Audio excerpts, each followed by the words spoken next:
So I'm here with Amitabh Behar. He is Executive Director of Oxfam International. Terrific to have you on our show. Thank you. And you recently launched this report, The Carbon Inequality Kills. Could you please run us through this important report? Sure. Thank you for inviting me. This is a very important report for us. As many of you would know, Oxfam works on inequality, and we started looking at the question of climate justice, climate change from the lens of inequality. And the results are, I would say, fairly devastating. And in a way, let me give you just one headline. If you look at the top billionaires and their emissions, they actually emit in 90 minutes what an average person does. This is essentially because of their private jets, yachts, polluting investments. So that's really what we are telling you. But there are three key messages. One, there is huge inequality in terms of emissions. Let's be clear, everybody is not equally responsible for those emissions. The super rich are really responsible for polluting the planet. The second, different people get affected differently by these emissions. So yes, everybody is getting affected by the climate catastrophe. However, the poor, vulnerable, marginalized communities are really at the receiving end. And the third, very often it's again the rich, the powerful who have the means and resources to adapt and find solutions, whereas it's the ordinary people, the vulnerable people living in fragile context are the ones who are the worst affected. So what, in your thoughts, what would you say would be the most concerning findings in this report? The concerning finding is that at this juncture, you are seeing enormous emissions and there's no accountability. So this inequality question of, very often we have almost a depoliticized look at the question of emissions. But just imagine, at the moment, we're going to exhaust our carbon budget at the current rate by 29.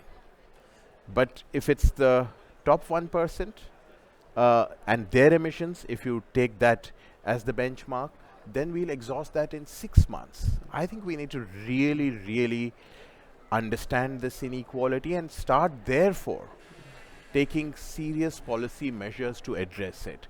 Having policy measures which does not address this question of inequality will not give us the right answers. So how has the report been received, and for instance, by governments and also other NGOs? So I would say that we were very happy that the UN Secretary General in his inaugural speech quoted our report. We are glad it highlights an important issue. However, I would say, the reception is at the level of rhetoric and acknowledgement, but I really do not see serious backing of the actions that are needed for an equitable and just transition. So this COP is about finances, climate finances. Are we really going to look at new measures which are going to be ensuring radical equality? Will it talk of serious taxes on the super rich?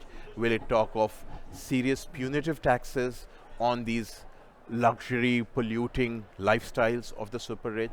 I'm not sure. And that's the message we want to drive home. So we're now 8 days into the COP. So the list you just ran through here, what are you seeing so far? Are you seeing any traction? Well, I would not say we're seeing traction, but I think it's becoming clear. And what is really important is that I see at the moment the global south being together and raising these questions. They're raising these questions of inequality amongst countries, and that's absolutely critical.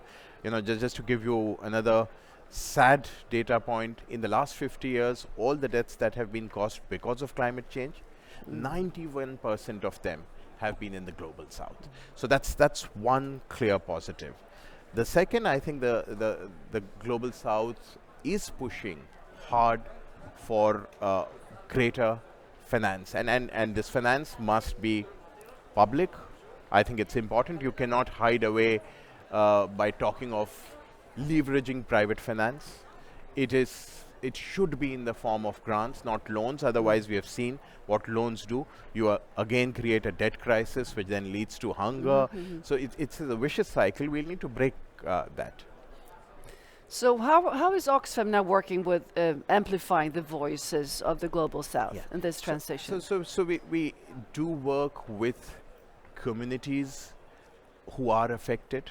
We try and ensure that their voices do become part of policy making. We do work with civil society, which represent vulnerable communities, fragile context, and we are also working very closely with governments which are taking this progressive stand. And we are constantly highlighting through our research, through our campaigning about what the reality is on ground. And there's this, as we've been saying, there's no planet B. And really, as you said, there's no time. We need to take immediate actions. When we started this interview, you mentioned that the investments of the billionaires, that they're also causing a lot of harm. We don't have time. Last COP, we launched the campaign Move the Money, that is shedding the light on what harm the money does. So what is your take on campaigns like this, really highlighting where the money does harm in many ways? I'm glad you're doing that campaign. As in, let's not forget the phenomenal amount of subsidies for the fossil fuels. As in, these conversations become fairly unreal, superficial, till you get into the real causes. Why are we still subsidizing fossil fuel? I think those are tough questions that we need to ask. So I absolutely agree, we need to move away from money being invested in polluting industries. However, as Oxfam, we are also saying that we need to further tax the ones who have made enormous money through these polluting means, through an economic system which is pretty much rigged in favor of the super rich, and ensure that the money that's generated is invested in just transition.